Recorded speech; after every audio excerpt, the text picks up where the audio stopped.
నేర్చుకోవాల్సిన ఒక ప్రాముఖ్యమైనటువంటి విషయం ఏంటంటే, నిన్ను కాపాడుతానా.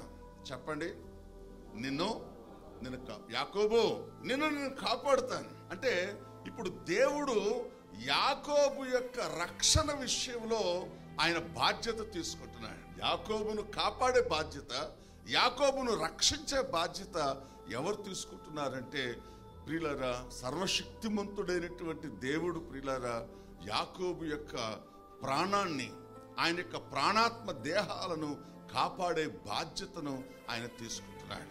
ఎందుకు అంటే, ఇప్పుడు యాకోబు యొక్క ప్రాణానికి హాని ఉంది. ప్రియులారా, యాకోబు ఏశావు పొందవలసినటువంటి ఆశీర్వాదాలను పొందటాన్ని బట్టి ఏశావుకు ఏ విధమైనటువంటి ఆశీర్వాదాలు దీవెనలు లేకపోవటం వల్ల ఈ సత్యం తెలుసుకున్నటువంటి ఏశావు ప్రియులారా ఒక శబ్దం చేస్తాడు. మన బైబిల్లో ప్రియులారా 27వ అధ్యాయము 41, 42 వచనంలో ప్రియులారా వాక్యం సెలవిస్తుంది, తన తండ్రి యాకోబుకిచ్చిన దీవెన నిమిత్తము ఏశావు అతని మీద పగపట్టెను. 42వ వచనంలో, నా తండ్రిని గూర్చిన దుఃఖ దినములు సమీపముగా ఉన్నవి, అప్పుడు నా తమ్ముడైన యాకోబును చంపెదననుకొనెను. అంటే ఇప్పుడు యాకోబు దొరకట్లేదు ఏశావుకి. యాకోబు ఎప్పుడు వస్తాడు? ఖచ్చితంగా తండ్రి అవసాన దశలో ఉన్నాడు, చనిపోవటానికి సమీపంగా ఉన్నాడు. కాబట్టి తప్పకుండా ఈ కొద్ది రోజుల్లో మా నాన్నగారు చనిపోతాడు. చనిపోయినప్పుడు తప్పకుండా పిల్లలు వస్తారు కదా, అప్పుడు యాకోబు వస్తాడు. యాకోబు వచ్చినప్పుడు అదే సందర్భంగా అదే సమయంలో నేను అతన్ని చంపాలని ఒక బలమైనటువంటి తీర్మానం చేసుకున్నాడు. కానీ దానికంటే ముందు యాకోబు ప్రియులారా ఒక అద్భుతమైన ఆశీర్వాదాన్ని పొందుకున్నాడు. తన తండ్రి ద్వారా ఒక అద్భుతమైనటువంటి ఆశీర్వాదాన్ని పొందుకున్నాడు. ఆ ఆశీర్వాదం ఏంటి అంటే, యోసేపు యొక్క తండ్రి అయినటువంటి, ఇస్సాకు యొక్క తండ్రి అయినటువంటి అబ్రహాము పొందినటువంటి ఆశీర్వాదాన్ని ఇస్సాకు ద్వారా దేవుడు యాకోబు మీదకి వచ్చినటువంటి ఆ ఆశీర్వాదం నిమిత్తం, అతన్ని కాపాడే నిమిత్తం ప్రియులారా ఈ గొప్ప అవకాశాన్ని దేవుడి యొక్క కృప చేత యాకోబు పొందినట్లుగా మనం చూడగలుగుతున్నాం. యాకోబు యొక్క స్థితి కూడా ఏంటి అంటే, యాకోబు ప్రాణ భయంతో పారిపోతున్నాడు. యాకోబు ఎక్కడికి వెళ్తున్నాడు? బయర్షబా నుంచి పద్దనరాములో ఉన్నటువంటి తన తల్లి సహోదరుడైనటువంటి లాబాన్ దగ్గరికి కేవలం తన ప్రాణాన్ని కాపాడుకోవటానికి వెళ్తున్నాడు. కాబట్టి ఇప్పుడు యాకోబులో కూడా చాలా టెన్షన్ ఉంది, చాలా భయం ఉంది. ప్రియులారా, పారిపోయేటువంటి ఒక వ్యక్తిని పట్టుకొని దేవుడు ఒక అద్భుతమైనటువంటి దర్శనం ఇచ్చి, దర్శనం ఇవ్వటే కాకుండా ముఖాముఖిగా దేవుడు ప్రియులారా యాకోబుతో మాట్లాడుతూ ఉన్నాడు. దేవుని స్తోత్రం కలుగును గాక. ఆయన అంటాడు, ఇది జరిగేంత వరకు కూడా నీతోటే ఉంటాను, నీ వెంబటే ఉంటాను అని గొప్ప వాగ్దానం ఇవ్వటం మనం ఇక్కడ చూస్తున్నాం. ప్రియులారా, మనం ఇక్కడ గమనించవలసిన విషయం ఏంటంటే, లోకరీతిగా మనం ఆలోచన చేస్తే యాకోబు మంచి సరైన స్థితిలో లేడు. యాకోబు మోసగాడుగా పేరు పొంది అన్నను తండ్రిని మోసం చేసి, ప్రియులారా ఒక మోసగాడితో దేవుడు మాట్లాడటం ఏంటి అనే ఆలోచన మనకు రావాలి. ఒక మోసగాడితో దేవుడు మాట్లాడటం ఏంటి అనే ఆలోచన మనకు రావాలి. మీకు ఈ విషయం చెప్పాలి అంటే, యెహెజ్కేలు రాసినటువంటి గ్రంథం 18వ అధ్యాయము 30వ వచనం నుంచి నేను చదువుతాను. కాబట్టి ఇశ్రాయేలీయులారా, ఎవని ప్రవర్తనను బట్టి వానికి శిక్ష విధింతును, మనస్సు తిప్పుకొని మీ అక్రమములు మీకు శిక్షా కారణములు కాకుండానట్లు వాటన్నిటిని మీరు విడిచిపెట్టండి.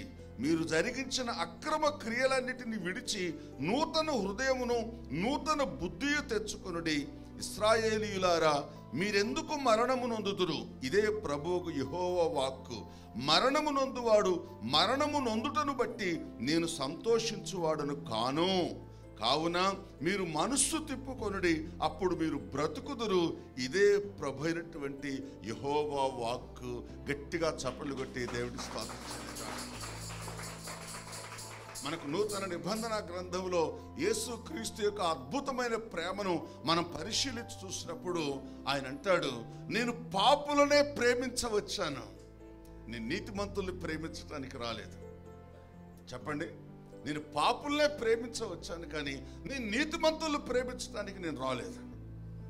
కాబట్టి దేవుని యొక్క కాన్సెప్ట్, దేవుని యొక్క ప్రేమలో అది పాత నిబంధన గ్రంథమైన క్రొత్త నిబంధన గ్రంథమైన ఆయన ప్రేమలో మార్పు లేదు, ఆయన ఉద్దేశంలో మార్పు లేదు, ఆయన కాన్సెప్ట్లో కూడా మార్పు లేదు. దీన్ని బట్టి మనం ఎవరు కూడా ఇప్పుడు యాకోబుతో దేవుడు మాట్లాడుటను బట్టి మనం ఎవరు కూడా అభ్యంతర పడవలసిన అవసరం లేదు. ఇప్పుడు యాకోబు జీవితంలో కూడా దేవుడు ఏమనుకుంటున్నాడంటే, యాకోబు సరైనటువంటి వ్యక్తి కాదు ప్రియులారా, అతడు చెడ్డవాడే. అందుకే మంచివాడైతే ఎందుకు పారిపోతాడు? మంచివాడైతే తన తల్లిని ప్రియులారా, తన కుమారుని ఎందుకు దాచి అన్నకు తెలియకుండా పంపిస్తుంది?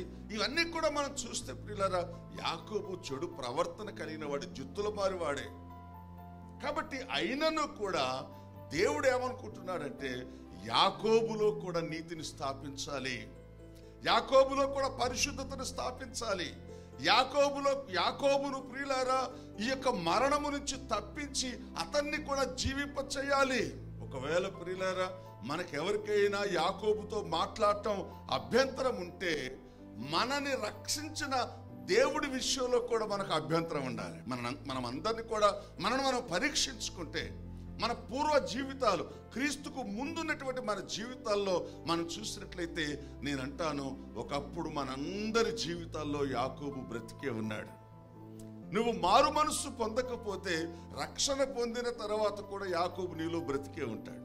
అందుకే ఒక పాపి పరిశుద్ధుడు కావటానికి ప్రభైనటువంటి యేసుక్రీస్తు ఈ లోకానికి ఎత్తించి పాపులను రక్షించుటకు యేసుక్రీస్తు ఈ లోకమునకు వచ్చననేటువంటి ఆ మాటను ప్రియులారా పాత నిబంధన గ్రంథంలో కూడా మనం చూడగలుగుతున్నాం. కాబట్టి అయితే ప్రభువు ఇప్పుడు అందరితో మాట్లాడుతున్నాడు. ఇప్పుడు నేను మళ్ళీ చెప్తున్నాను ప్రియులారా, ఇప్పుడు యాకోబుతో మాట్లాడిన దేవుడు ఇప్పుడు అందరితో మాట్లాడుతున్నాడు. అయితే ఎవరు ఆయన స్వరము విని విధేయులవుతున్నారో, ఎవరు విశ్వాసం ఉంచుతున్నారో వారందరూ ఆయన కృప చేతనే రక్షణ పొందుతున్నారు ప్రియులారా. అయితే ఇప్పుడు మనం చూద్దాం, ఇప్పుడు యాకోబుతో మాట్లాడితే యాకోబు లోబడ్డాడా, విధేయుడయ్యాడా, విశ్వాసం ఉంచాడా, ఏం జరిగింది ఈ మాటలు విన్న తర్వాత అని మనం పరిశీలించి చూసినట్లయితే దేవుని యొక్క వాక్యం ఇక్కడ మనకు సెలవిస్తుంది. ప్రియమైనటువంటి దేవుని బిడ్డలారా, 15వ వచనం అయిపోయిన తర్వాత, యాకోబు నిద్ర తెలిసి నిశ్చయముగా యెహోవా ఈ స్థలమందున్నాడు, అది నాకు తెలియకపోయేననుకొని భయపడి, ఎవరికి భయపడ్డాడు? దేవునికి భయపడి, ఈ స్థలం ఎంతో భయంకరము, ఇది దేవుని మందిరమే కానీ మరొకటి కాదు, ఇది పరలోకపు గవిని ఇదే అనుకొనెను. దేవుని స్తోత్రం కలుగును గాక. కాబట్టి ప్రియమైనటువంటి దేవుని బిడ్డలారా, ఇతడు దేవుడు మాట్లాడినప్పుడు, దేవుడు దర్శించినప్పుడు యాకోబు ఏమయ్యాడటంటే దేవుని యందు భయభక్తులు నిలిపాడు ప్రియులారా. ఆయనకు భయపడ్డాడు. అది ఆయన జీవితాన్ని ఎంత అద్భుతంగా మార్చింది అంటే ప్రియులారా, 13, 14, 15 వచనాలలో దేవుడు ఏదైతే మాట్లాడి యాకోబును ఆశీర్వదించాడో, దీవించాడో, వాగ్దానాలు చేశాడో, వాటన్నిటినీ కూడా యాకోబు భయపడుటను బట్టి, యాకోబు విధేయుడవుటను బట్టి ప్రియులారా వాటన్నిటిని కూడా 100% పొందుకున్నాడు. ఈరోజు యాకోబు ఒక్కసారి దేవుని మాట విన్నాడు. సంఘమా, మీరు ప్రతి వారం దేవుని స్వరాన్ని వింటున్నారు. మీ చేతిలో ప్రియులారా దేవుడు వాక్యం ఉంది. మీరు ఎప్పుడు కావాలంటే అప్పుడు వినొచ్చు. మీ చేతిలో దేవుడు ప్రియులారా తన వాక్యం అనే గ్రంథాన్ని ఇచ్చాడు. నువ్వు ఎప్పుడు చదవాలనుకుంటే అప్పుడు చదవచ్చు. నువ్వు బైబిల్ చదవటం అంటే ఏంటో తెలుసా? దేవుడు నీతో మాట్లాడటం. ఇలా విన్నప్పుడు కానీ, మాట్లాడినప్పుడు కానీ, చదివినప్పుడు కానీ నువ్వు యాకోబు వలె భయపడితే ఈ పాటికి నువ్వెంతో ఆశీర్వాదకరంగా, ఎంతో దీవెనకరంగా ఉండేటువంటి వాళ్ళం మనం. అయితే భయము లేని భక్తి, విధేయత లేని భక్తి వల్ల మనకు కలిగే ప్రయోజనం శూన్యం, శూన్యం, శూన్యం, శూన్యం. నా మట్టుకైతే అటువంటి భక్తి చేయటం కంటే చేయకుండా ఉండటం క్షేమం అనుకుంటాను.